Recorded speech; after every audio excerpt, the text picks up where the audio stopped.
Bad Speaker Podcast. It's your boy Shad. It's your boy G Downs. Hey, if you watching, hit the subscribe button on YouTube. Always hit that subscribe button. If you listen on any of our audio platforms, Revolt, Spotify, Apple Podcasts, whatever, make sure you subscribe to our channel, Bad Speakers Podcast. Also on Instagram, Bad Speakers Podcast. Twitter, Bad Speakers Podcast. Everything, Bad Speakers Podcast. Y'all already know. But we are here today with a special guest. Special guest, man. If you don't know, this man is a producer, songwriter. He has wrote for some of your biggest artists out there. Also has produced for some of the biggest artists out there. Mm-hmm. Currently have a project out with Big Gipp. Yes, sir. Of Goodie Mob. This man has worked with Fetty Wap, Youngberg, Black. Yeah.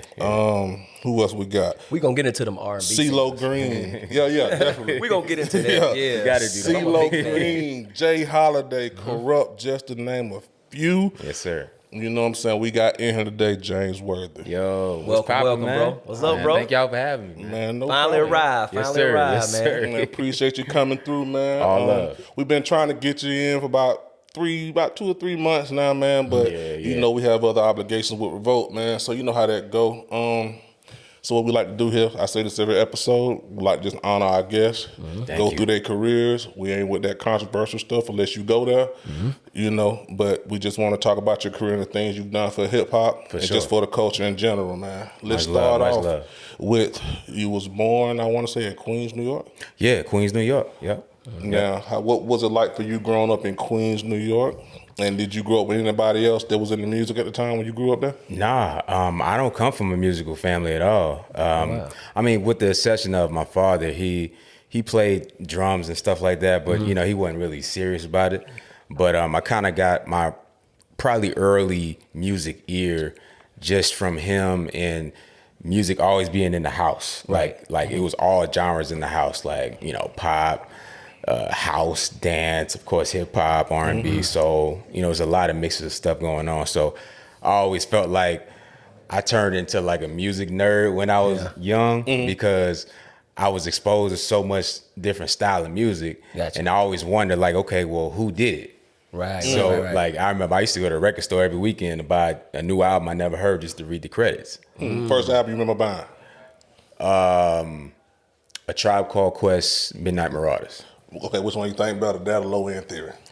See, that's always a tough Ooh, one. which one is it? Which one better, man? Well, we gonna go there. What you think? But you know what? If you had to pick one to listen to. If I had to pick one, it had to be Midnight Marauders then. Ooh. Okay. Because you know why I say that? Because Midnight Marauders and Wu-Tang 36 Chambers came out the same day.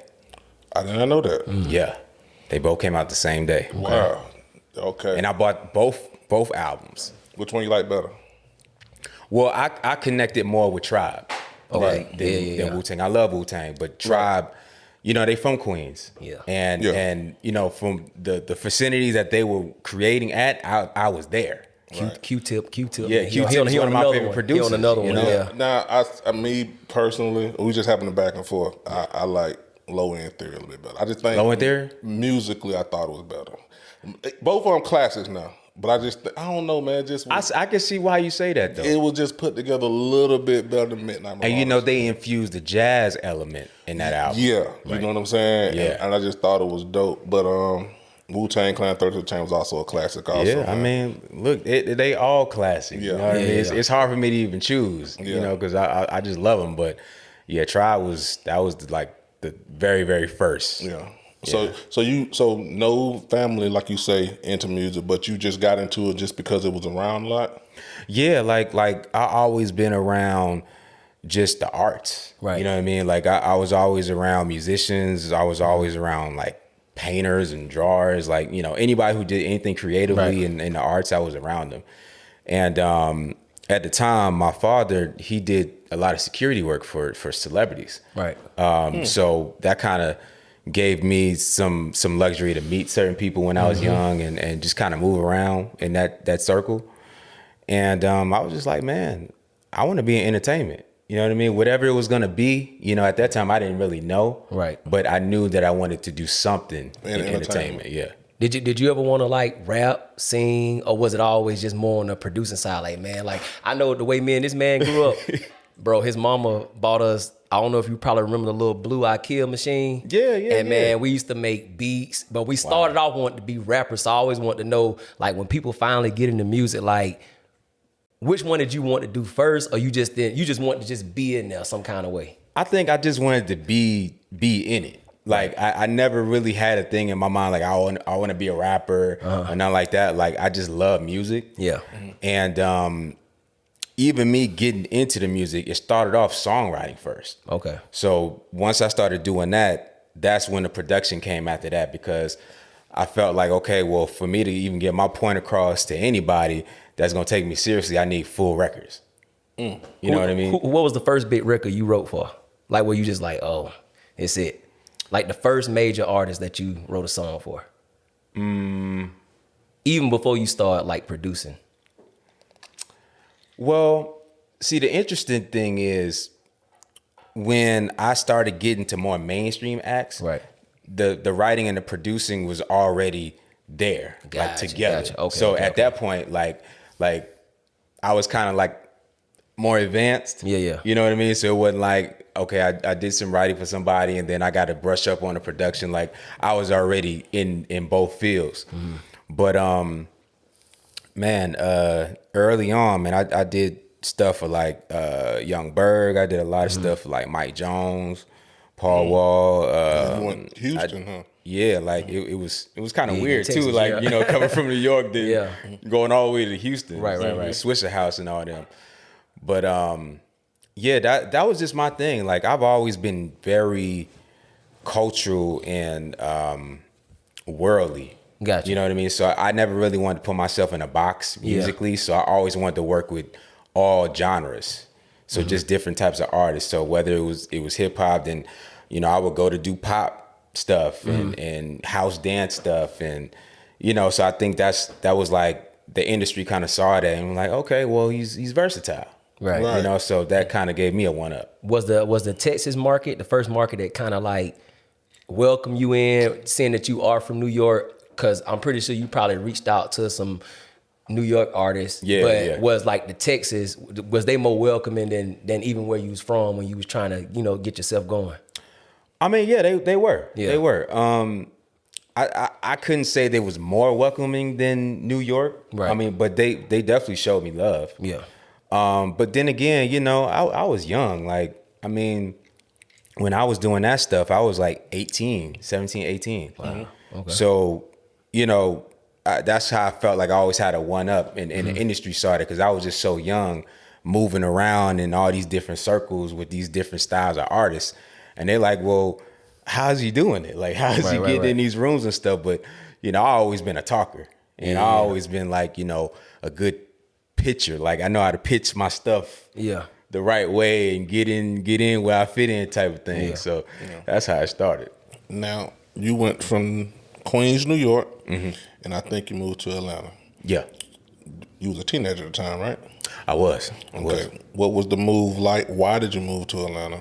And was the transition to Atlanta how did you feel about the culture when it came to New York, moving to Atlanta?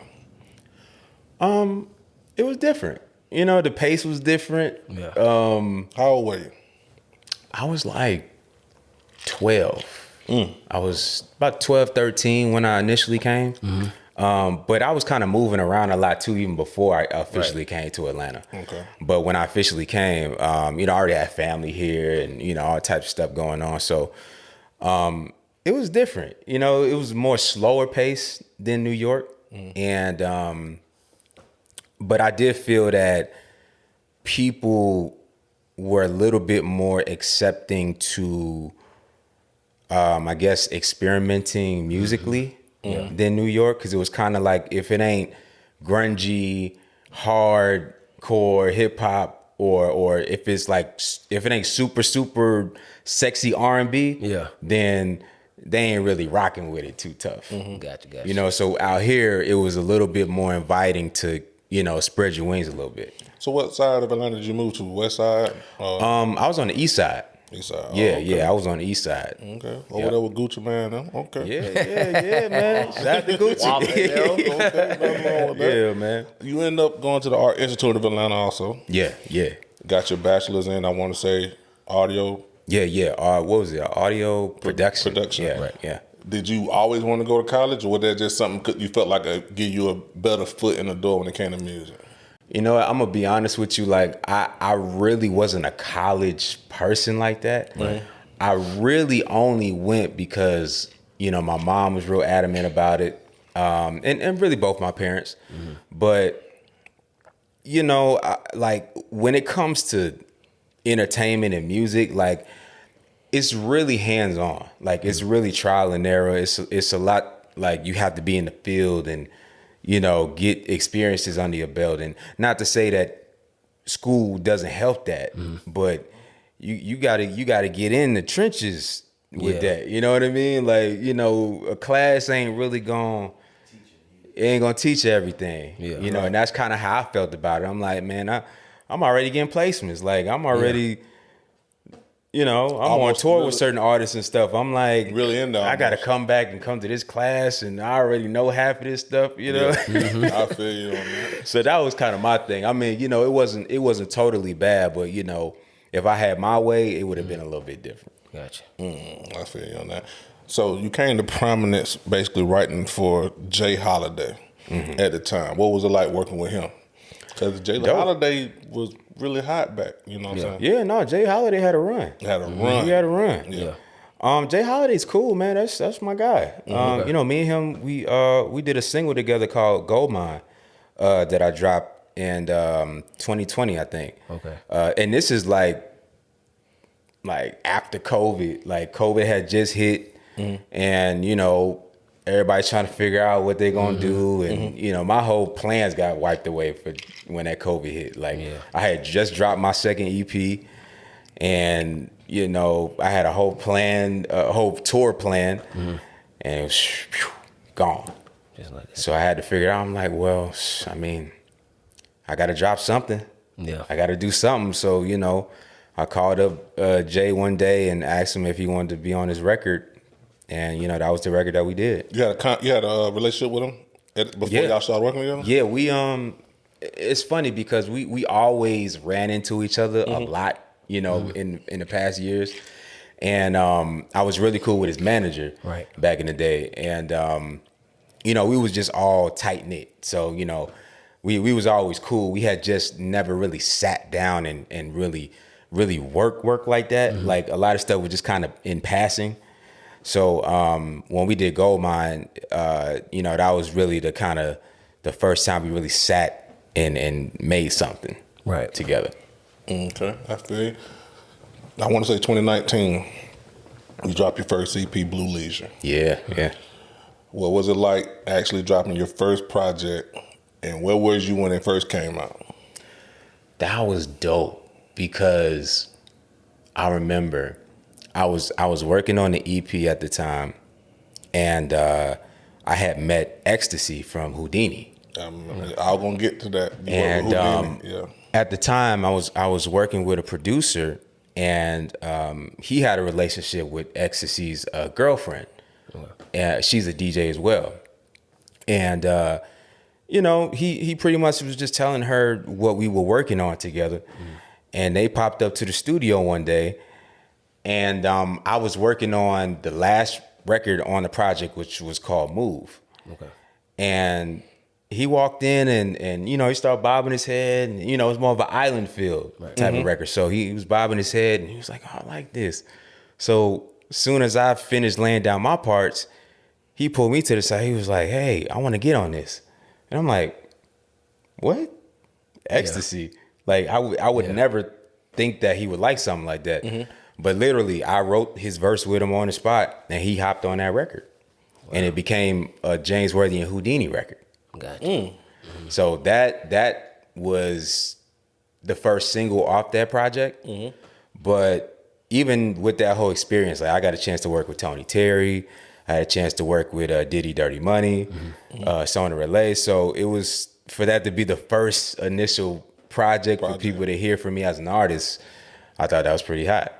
I feel you. Like, so later on, you end up dropping your second EP, Kaleidoscopes. Yeah. Do you feel like that one sonically was better than the first EP? Do you feel like you didn't top that first EP? A lot of time that sophomore jinx come in, and a lot of artists don't really do as well as that first record. How do you feel about it? I want to know what you feel. I think with the Kaleidoscopes EP, I think I was just in a different space with that one. Like I think I was experimenting a little bit more with that one. I think Blue Leisure was just more raw because that was my very, very first one. Right. But with Kaleidoscopes, I got a little bit more comfortable because literally I was actually on tour when I was getting ready to work on Kaleidoscopes. Like this was end of 2019. And I was in Italy at the time, and I was sitting in Rome. I was sitting in this courtyard in Rome, and the Colosseum is like damn near right down the street. And I'm sitting in this courtyard, and I see this guy above me. He's in this little, I guess it was a townhouse or something, and he had this big old telescope that he was looking out of to look at the Colosseum. And I kept thinking, I was like, so what's gonna be the theme of my next project? Right. And I'm like, Kaleidoscopes, because I'm giving people a different look into your music, my life, my music, how I'm thinking right now, you know, that whole kind of thing. So that kind of what gave me the concept. Now, out of curiosity, let me go back a little bit. What made you name the first one Blue Leisure, though? So Blue Leisure is basically like, it's almost like a small soundtrack into where I was in life because, and plus my favorite color is blue. Okay. So I'm big on energy and I'm big on frequencies. So I always connected to blue in those aspects. Okay. Right. And then Leisure, I felt like that project was like more so like a release for me because I was going through a lot of stuff. Even before I became a solo artist, I was in a group. And what's the group name? The group was called Kings X2. Okay. And a lot of people don't even realize, like, when I was in that group, we put out one single, and that one single debuted at number 10 on Billboard. Wow. That was the first time I was ever on a song, period. What single was it? It was called Wine for Me. Wine for Me. I might go check that Yeah, check it out. Check that Yeah. Kings out. X2 Wine for Me. Okay. That's the first time I was ever on a record, period, ever. And we did that high. So Why not to cut you off? Why the group break up? you know, Every group like it break up. everybody got they thing. And the gentleman that I was in the group with, his name was International Nova, my brother. We great friends, right? But at the time, I think sometimes, you know, especially when you're having that type of success out the gate, like we didn't even expect that. But I think sometimes ego gets involved, and you know, sometimes other people get in your ear and they tell you stuff that really ain't true, and you just kind of roll with it instead of just kind of dealing with it, right? And we didn't really deal with it. So we kind of just disbanded it. So there's two of y'all. Yeah, it was just two of us. Wow. But y'all still cool to this day, though. Yeah, I literally seen him the other day. That's like, we family. Is he still doing rap, hip hop? So the funny part about that is he's from New York as well. Okay. He's from the Bronx. We both moved to Atlanta. So he was strictly New York hip hop, rap, all that. Right. Now he's a Latin artist Latin. because he's Spanish. Okay. So now he's a total Latin artist. Yeah. So a totally different change. Well, that's that culture up there anyway. Yeah, It's a lot of yeah. Latinos and stuff. But he has great records. As a Latin artist, great records, dope records. And, you know, I think, you know, we just had to grow and go through our thing and find our way. You know what I mean? I found my lane, he found his lane, and we kept going from there. Now, as a producer, I just want to ask you this question, man, since we talking about genres of music. Yeah. Do you think R&B is dead? Nah. And do you think urban hip hop, like, do you think urban music has just completely taken over? Because I'm just noticing, like, even the shift in women, new artists is coming out. It's more rappers than R&B singers now. That's true. And it seemed like that genre music is kind of fading away. Yeah, you got the SZA, the Summer Walkers. Yeah. I can't pronounce the other girl name. What is it? Big Sean. Oh, Janae Aiko. Yeah. I mean, you know, they doing what they doing, but do you think it's like in the shadows of urban music right now? I don't think so. Like I mean, I always heard people say hip hop is dead and R&B is dead and blah blah. Yeah. I'm like, first of all, it can never be dead, right? Because it's just too much of it. I think it's just people are hearing the same old stuff because it's programmed that way, instead of hearing the new stuff that you got to search for. Yeah. Like, it's there. Yeah. It's just that it's just people don't really go to find it unless it's in your face. Yeah. You know, but it's a process for it to be in your face. And everybody don't have that luxury of, you know, having that push. Yeah. Quick question. How the hell did you get on the song with Johnny Blaze and Fetty Wap? That sounds like a odd. What is that, One and Only, right? Yeah. How did that mesh together? Like, how did that happen? Well, shout out to Blaze, man. That's my homie. Yeah, That's my homegirl, man. Super talented. Like, she crazy with it. Yeah. You think that, you know, because of her background, that kind of, they try to put cast a shadow over her because of that? I think so. Like, you know, that's the sad part about it. Like, if you got a past and, you know, you've done stuff in the past, you know, but you're trying to turn over a new leaf, but some reason they gonna hold that against you. Yeah. I think K. Michelle kind of fought through it. She found her way through to a degree. Yeah. To a degree. But they still don't kind of kept her. Yeah, they still ain't really even Steven. They ain't let her just come through like that. Yeah. It's unfortunate. Yeah. It really is. So I think she's a victim of that a little bit. Like, I think they just hold all that drama, you know, over her. Yeah. And her music gets overshadowed a little bit because of that. So how did the song come about? But really, like, I met her years ago. Like, we just always kind of been in the same circles, and we know a lot of the same people, and we used to work out of the same studios too. And basically, she wanted me to produce for her. So really, we was just kind of going back and forth on ideas and records. Like, I would send her something, she'll send me a demo, and like, oh, what you think about this? So that's how we initially started. Then one day, I sent her a beat pack, and she hit me one day saying, hey, my friend Fetty Wap want to get on this track you sent me. I'm like, okay. So she sent it to him. He sent back his verse. She made it a whole record, and that's how it came about. I don't know Fetty Wap. I ain't never met Fetty Wap. Right. Nothing, but she made that call. But that's how we usually work. Like, I mean, we done did a record with Fetty. We done did a record with Black Youngster. We done did record with Day Day. We did a lot of stuff. You also, I think, were one of my favorite, you know, and most, how can I put this, you know, eccentric R&B artist ever, Bobby Brown. Like, man, I ain't know what you was about to say. Bobby Brown. I thought he was going to go super left. Bobby, man, you know, he's unpredictable, man. You know what I'm saying? That's Unk, man. How did that come about for you, man? Oh, man. Where do I start? So in my early teens, this is like 15, 16, I had met his son, Bobby Brown Jr. Right. And at the time, we were really just Facebook friends. Like, we somehow stumbled across each other on Facebook.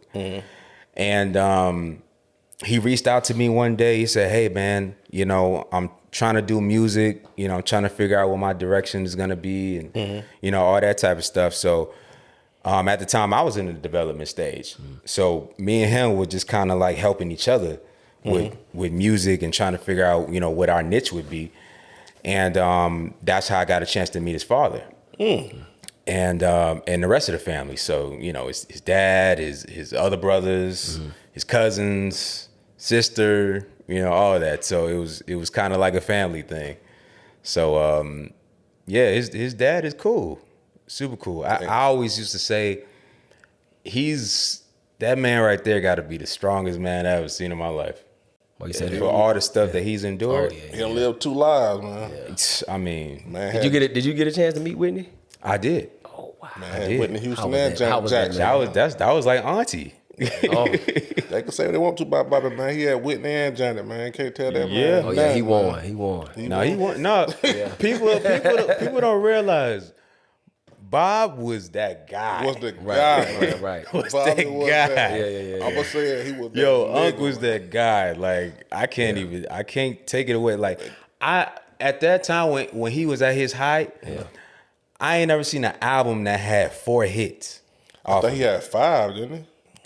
Yeah, five. What album was My Prerogative, right? Yeah, Don't Be Cruel. Yeah. Don't be cruel. I mean, Yeah. My Prerogative. He had 5. He had My Prerogative. He had Every Little Step. I tell He you. had Roni. Ronnie. Yeah.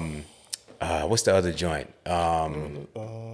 Rock With You. Rock with you. I think he had 5, but that's my look. It's one other joint that I'm missing.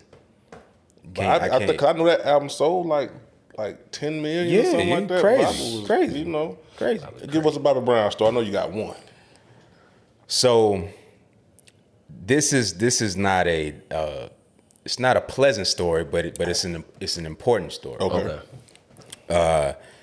So I remember at the time I was working on this mixtape with Bobby Jr. called Champagne Nightmares, and I pretty much produced half of the project along with some other producers, and I got his dad to host the project. Oh, really? Okay. Yeah, and they wanted to do the father-son thing.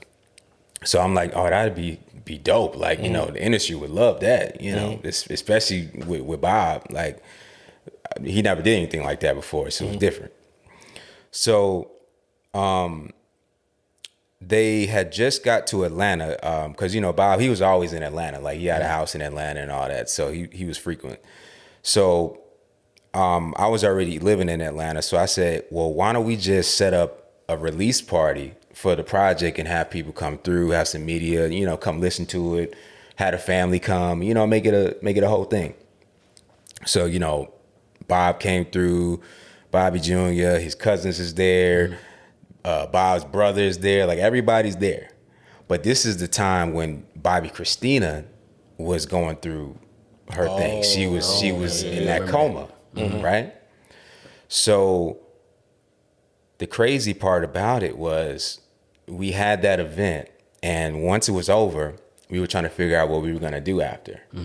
So I think everybody was kind of set on going to visit Bobby Christina in the hospice. And for some reason I said, well, why don't we just wait till tomorrow?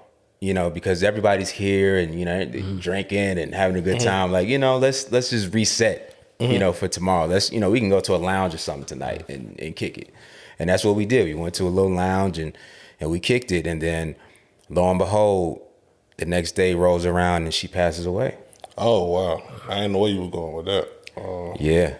And that was the craziest moment I've seen in a long time. Yeah.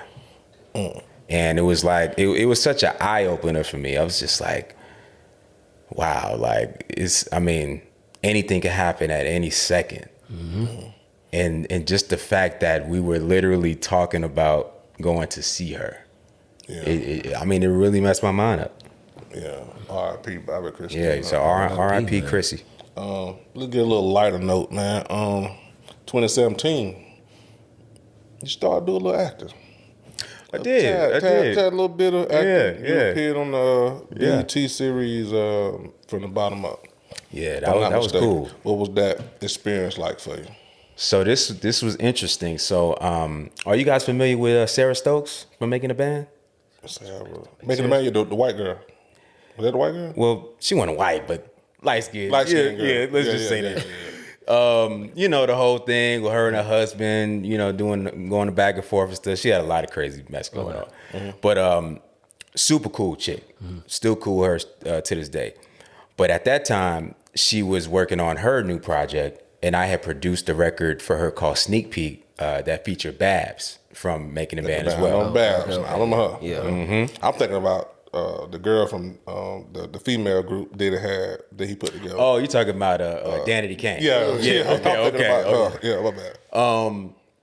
So I had produced Sneak Peek for them, and at the time she was telling me that she had signed on to do this reality show called From the Bottom Up, and I think Nikki Gilbert was the producer of that show. So basically, they wanted to show her in her music element, you know, because there was a lot of drama going on. So I guess they just wanted to show her in a different light.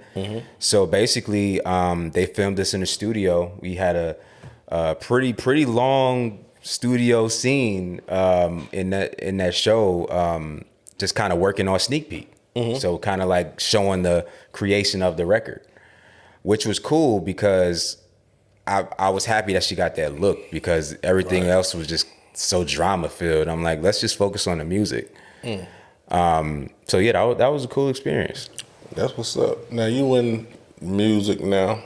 You still do music currently. I just want to ask your opinion, man. Do you think people care about the music more, or do you think they care about the person more?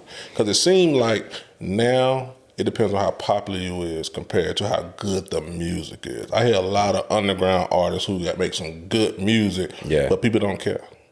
But if you out here dating the right person, or you know, following the trends that's going on, music don't be that good, but you pop. How do you feel about it? Yeah, there is a lot of that. I feel like that's what it is. There is a lot of that. But I also feel like sometimes people put themselves in certain predicaments that they really shouldn't be in. You know what I mean? I think like a lot of times people want to get on so bad that they'll do any and everything. Or they'll try to do some clickbait stuff, or they'll try to do some clout chaser stuff to get some attention, thinking that that's going to help. But really it kind of damages you in a way, because now that's all people are focused on around your name. Your name, yeah. You know what I mean? So like, I never really been one for that. Like, my whole thing is let the work speak for itself. Let the craft speak for itself, and always try to get better at it and perfect it more and more. But do you think that works nowadays though? I think so. Like, I think, but you know, everybody ain't for everybody though. Right. You know what I mean? That's a point too. Like, I think the artists that don't display themselves on social media a lot, those are the ones where fans actually follow their journey through their music, because they don't. But the ones who kind of show themselves like every day doing something, whether it's showing racks on their arms, smoking, then they got to live up to these expectations every day. So now, not only they got to deliver music, but it's like they got to show you stuff every day. But they're not the ones. But you know what? I think nowadays people lost the art of mystique. Right. Back in the day, it was a lot of that, because it wasn't that many platforms, right? So you had to have some type of mystique until they actually saw you in person, like whether it was a concert, whether it was an in-store, or Jay Leno, or you know, something like that. Like, if you didn't see them there, then like you was assuming that they might have been one way. Right. I'll give you an example, right? Black makes some of the best music out there. Yeah. But he ain't really, he has, you know what I mean? He ain't popped like Drake or somebody like that yet. You know, he's going to do. He just dropped the album. Right. Yeah. But it to me, it flew on the radar still. You know what I mean? It ain't like he was everywhere. He has that mystique. He's, you know what I'm saying? But if he was out here dating somebody, he would be through the roof. You see what I'm saying? And that's the funny part. That's the crazy. With how good his music is. You see no, his music is great. I love it. It's funny. I'm friends with his family too. Yeah. Like his music is his amazing. Mom, dad, all that. Yeah. But he's dope. It's I think with him specifically, I think he likes it that way. I believe that, because he's one of those artists to me that, like, he doesn't want to take away the essence of his music or compromise that. Like, he kind of just moves his own way. And I'm the same way. Like, I don't really fall into what people are saying I should be doing or what they want me to do. Like I do what I feel is right for me. Right. You know what I mean? And I mean, if you like, staying true to yourself. If you like it, you like it. If you don't, you don't. But again, every artist isn't for everybody either. Yeah. You know what I mean? So it's like, you know, with somebody like Black, like he has a cult fan base. But I think he's for everybody. His music is. Yeah. You see what I'm saying? Like his, and I don't know. But I get what you. But you know, this is another thing though. You got to look at it this way. He's on a label that their biggest act right now is Summer Walker. Facts. Yeah. Right. She's still a little mystique. No, some out there, bro. No, she out there, but she ain't. Like she don't even like doing shows. She like the modern day Monica. No, some don't even like doing shows, bro. But I see. I think he's in a tough position actually because she's the biggest act on the label, right? They got songs together and all that, you know, they label mates.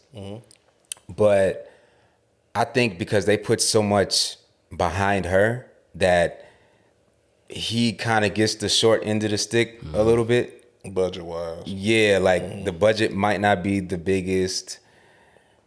Resources might not always come his way. You know, but also he's also been winning because he has a great audience that he can always tour. He got a cult following. And he you know, he can do what he needs to do. He's gonna go platinum. You know what I mean? But I think, you know, but then again, like to me, he's a reclusive sometimes because he don't even do a lot of interviews. Yeah. So he likes that mystique. That's what I'm saying. But I will let me tell both of y'all this though. It's two artists to me that they you know kind of quilted themselves throughout their career, but some kind of way, like Alicia Keys, she was like that. She didn't come in the streaming other. She came in when you had to go to the store and buy the album. She don't count. Yeah, she came in at a different time. She came in a different time. Yeah. She came in. Okay, in the 90s. I got one for you. Her. Yeah, Her is very dope, but it's like she one step away from getting to that. Yeah, she has that mystique, but she ain't doing them Beyonce numbers yet. I'm talking about pop, like really pop. Like, and her is dope. Don't get it twisted on all levels. But see, that's the thing. They're never gonna put anybody else on a Beyonce pedestal. But she can at least get to a not Rihanna either. Yes, I agree with you on that. They somewhat different. You know, I mean, but you know, at the end of the day, it's with them folks. There you go. Yeah. There you go. It's all about what them folks want. Yeah. You know, like we could have the best records, you know, and it is just like if it ain't them championing it, it doesn't matter. See, this some Kanye shit right here. This is what Kanye was talking about, man. You know, like I mean, but if you really look at it, like I mean, why you think the Grammys is how it's formulated? Yeah. It's not designed for the greatest artists. Yeah. It's not. Yeah, every now and then they get it right. Every now and then, you know, but sometimes they only now and then get it right because they have to throw in something. Yeah. They have to. Because if they don't, then I wish it would have been a situation to where more artists is boycotting. Because if all artists that attend the Grammys and they've won and blah blah blah, if they actually boycotted the Grammys, they would be done. Yeah. Yeah, they would have to make sure they get it right and put some black faces on the panels for these votings. But speaking of these artists, let me ask you, how was it working with SZA? Like, how did y'all connect? And you know, that came about so randomly. Right. I remember I was in LA, and anybody that's like in LA, you know, the studio, I guess, culture out there. Yeah. It's like studio houses out there. It's like a whole facility with 10 different studio rooms in one building. So everybody's just hopping from studio to studio. And basically that's what I was doing. Like I was just hopping from studio to studio, seeing who was there, who needed what, who's collaborating on what. Because at the time, I was actually signed to Atlantic. Okay. I had a publishing deal with them. So, you know, pretty much just trying to find what project fitted me, right?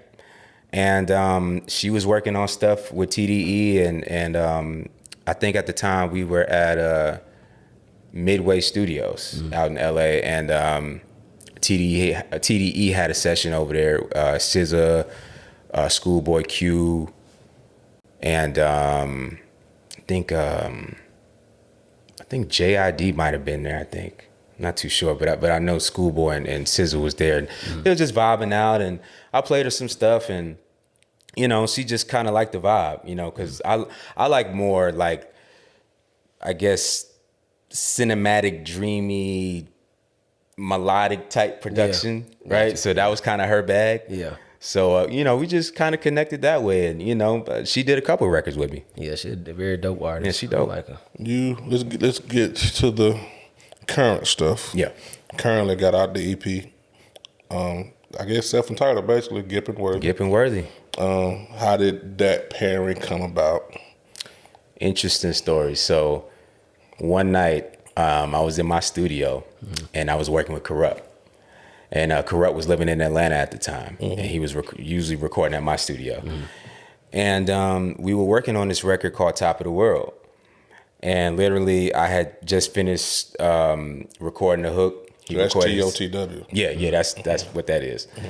And he recorded his first verse, and he walked out the booth, and he asked me, "What do you think about putting Big Gipp on this record?" That was kind of random to me. Gipp and Kurupt, cool. Yeah. They've been cool for years. So he just asked you. So he just randomly asked me, and I had never met Gipp before yet. We probably met in passing, like, you know, in other places, but we never formally met. And Kurupt was like, "Yeah, what you think about putting Big Gipp on this record?" I'm like, "That's different, right?" And this style of record, I never really heard him on anything like that either. So that's what kind of intrigued me. Yeah. So he was like, "All right, well, I'm gonna call him." So he called him. Gipp pulled up half an hour later. Oh, that's it. Yeah, just like that. And he sat on the couch and wrote his verse right on the spot, just like that. And all three of us was on that record. So that was the first time we ever did anything together. That was the first time we met, all that, right? So 2 days later, Kurupt called me and Gipp. He's like, "Hey man, I gotta go back to the West Coast. It's too cold over here." I'm like, all right, well, I mean, what we doing? We got all these records, like, what's up? We ain't heard from Kurupt in months after that. He in LA and in Vegas just doing random stuff. Yeah. So I'm like, you know what? Well, look, I ain't gonna waste the record. So basically, me and Gipp, we just kind of stayed in touch. We worked on other records together. We dropped a single called Night Drive. Then we dropped another single called TikTok. And then that's kind of what brought us together to create Gipp and Worthy, because we wanted to kind of make a full body of work, you know, for the people. Because at the time, TikTok had been nominated for a Grammy. So coming off of that, we were like, well, you know, you might as well just do a whole project. Right. And, you know, I didn't want to do an album. Like, I kind of wanted just to walk people into it. So I'm like, let's just do a short EP, you know, and go from there. So that's how we did it. That's dope, man. What was, you said TikTok nominated for a Grammy? What category? Oh, man. I want to say best R&B performance. Oh, that's what's up. Yeah. One of the songs on there, I think, well, one of the only features y'all have is 112. Yes. What made y'all get them? You know, 112, my childhood. So I love the feature. How did y'all get them on that record? So that's another funny story. All right. So basically, I had that 112 feature for like 2 years. Oh, like, it was just kind of sitting in the tub. So you just had that in the clip, just yeah. I had that in the tub. So that came about because I had a session with the singer Robin S. one night. Y'all know who Robin S. is? I've heard the name. But You know the song "Show Me Love," the house dance song. I think. And you got to show me love. That's Robin S. Okay, dope. So I've been working with her for years. Okay. She records at my studio all the time. So me and her had a session one night, and Mike from 112 called me and said, hey, let's do some records. So I said, all right, well, come by the studio tonight. I got Robin S. here with me. So he pulled up, Slim pulled up with him, and I already had this track. It was nothing but acoustic guitar. And I had a demo with my vocals on it already, just so he can kind of hear the vibe. And basically, Mike just sung the lead parts, and Slim did the backgrounds. And that was kind of how that happened. And we just kind of left it in the tuck for a while because I really didn't know what to do with it. It was just kind of something we did. But once we started working on Gipp and Worthy, I'm like, I need something that's going to be eye-opening, like something that's going to be different, catch people's attention, and just the sound of it. I wanted something just totally different. So I pretty much reproduced the record. Shout out to my co-producer, Ronell Sessoms, great musician. And that's how it came about. That's hard. Did Gipp and Worthy do what you want? Did it perform the way that you and Gipp wanted it to perform? It's been performing amazing. Because I seen y'all post the charting on one of y'all pages. I can't remember who it was. I was like, dang, you did that? Like, I mean, out the gate, we was top 10 on Apple. Yeah, the day of, which, and we were just talking about this because it's hard to go top 10 with a full project. Yeah, like most of the time, people are just dropping singles, and it's easier to do it with a single, but with a body of work, it's much harder to do it like that. Yeah. So we did that. I mean, we've been top 20 on Shazam, top 20 on Spotify charts. Man, it's been crazy. Damn. Yeah. Oh, anybody that you want to work with? Oh man, it's tons of them. My bucket list is long. Give me your top. Okay, let's do this then. Let's make it easy. Top 3 people that you want to work with, that you always wanted to work with. Alive. Well, definitely Ye. I'm a big Kanye fan. Really? Right, so I love Ye. So how you feel about his antics? To be honest with you, I don't really see a lot of things wrong with what he says. To be honest with you. Like, I think sometimes people just get caught up in the delivery. But the context of what he's talking about or the facts of what he's talking about, it's pretty spot on. When he talk about the music, I agree. But it didn't bother you when he had White Lives Matter shirt on at all? Just as a black man. Well, this is the thing. It didn't really bother me because people didn't bother to see what was on the back of the shirt. Which, on the back of the shirt, it was a long list of Jewish people that run this country and run the entertainment business that he was pretty much in defense of shutting them down. Yeah, but that's different. But in that case, he should have had all lives matter on the front. And then had that on the back. I think a lot of times too, he does that for shock value, and he does that to get people's attention. Because if he would have led with the back of the shirt, nobody would have cared. Yeah, I just don't agree with him saying things like, trying to determine like how George Floyd died and stuff like that. But I mean, that's a discussion for another day. That was a little bit of a reach. Yeah, I agree with that. Stuff like that, I can't. I think sometimes like with him, he means well. I think he's like his answers are so sporadic and it comes to his mind so fast that he be trying to get it out and he don't say it the right way, so it'll sound like yeah. Right? Mm-hmm. So I understand what you're saying about that. Yeah. Like it was kind of like yeah, I can't. We singing it, bro. We singing it. No, I agree with you on that. I agree with you. Kanye West is one of the greatest musicians. No, I mean musically, come on, you can't even deny it. See, I'm not one of the people. I can separate the music from the person. So, I mean, if you like Michael Jackson, I mean, greatest of all time to me. So it's like, I can separate the two. That's one. Okay, two. so Ye, I'm a big Weeknd fan. Love the Weeknd. Yeah. Okay, I can see that one. Yeah, I love Definitely The can Weeknd. see that one. Yeah. I think I know you're going to say next, but go ahead. That's a tough one. The top one. I got one in my head. You know what? I'm a big Frank Ocean fan. Oh, okay. Nah, I thought you were going to say Drake. I thought you were going to say You know Drake. what? It's funny you say that. I actually already work with Drake. Oh yeah. Oh, what? Yeah, I've worked with Drake. I didn't see that one. I've worked with Drake with PartyNextDoor. Really? Yeah. What song This was is early PartyNextDoor. Okay. Do Yeah. you remember the song? I think it was on his. It was a Was it the self-titled album he had? It was called PartyNextDoor, I think. Oh wow! But it had like the Over Here record on there and the What's Up record on there. Yeah, it was a record I worked on there on that project, and that was totally random too. Oh, I did not know that. I did not see that one. I didn't see that one. Yeah. Wikipedia, you need to update that. Real cool. Let me just ask this question. Did you? Is it true you had a chance to work with DMX? Nah, I have not worked with DMX, but I had a chance to work with Dragon.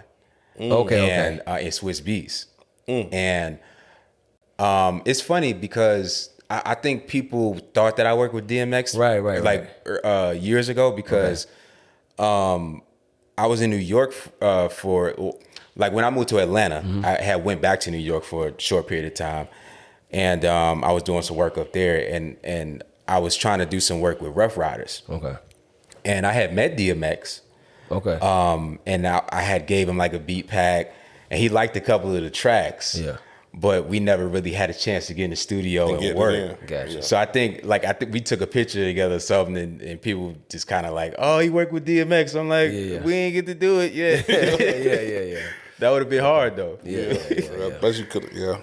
DMX, man, he was one of my favorites, man. Yes, sir. So what you got going on now? What's some of the things you got coming up? Some of the stuff you have coming up? Man, I got a lot, man. Of course, Gipp and Worthy. We pushing that. TV shows, films that I'm working on. A lot of scoring for films that I'm doing. Actually, Gipp has a TV show coming out called On 10. Really? With Man Robinson. That's coming. I think it's coming out on BET this summer. Okay. So we actually have 2 of our records on that show. Okay. That's what's up. So that's pretty dope. And I'm actually working on my documentary right now. Yeah, James Worthy doc. Oh wow. Yeah.